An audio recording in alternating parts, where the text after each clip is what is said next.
Moi, je pense que on est dans le macronisme. Toute opposition est insupportable. Sans raison, sont les sachants. Et lorsqu'on aborde le capitalisme de connivence, nous savons de quoi nous parlons. On sait que Vinci n'a pas eu Notre-Dame-des-Landes. On sait très bien que Vinci fait tout pour avoir Aéroport de Paris. On sait très bien que le président Macron, lorsqu'il était ministre, voulait déjà cette privatisation, qu'il a fait celle de Toulouse qui a été un échec. Et donc, lorsqu'on met ce gouvernement devant ses responsabilités, c'est sacrilège. C'est insupportable. Et je maintiens, c'est un capitalisme de connivence.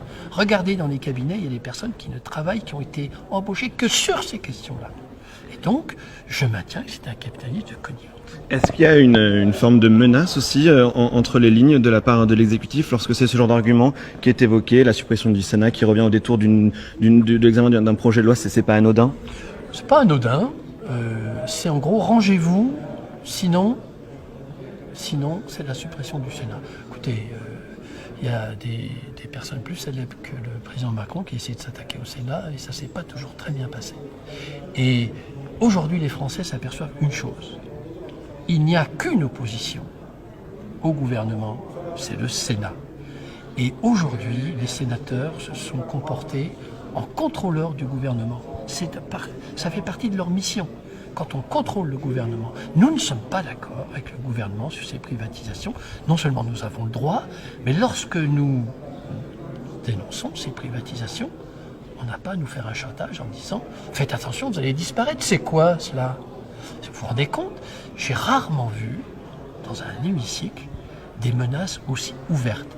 On sent un gouvernement aux abois. Ils n'ont rien à dire avec leur futur grand débat et la sortie du grand débat.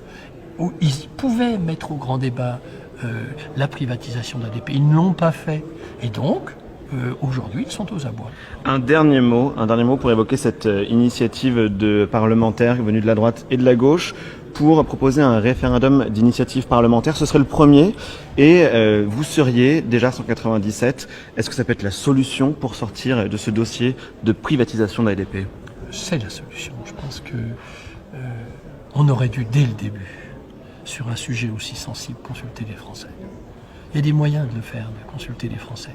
Et donc là, ce référendum d'initiative partagée par 197 parlementaires, vous avez entendu que certains n'avaient pas signé et ont dit dans leur intervention qu'ils signeraient.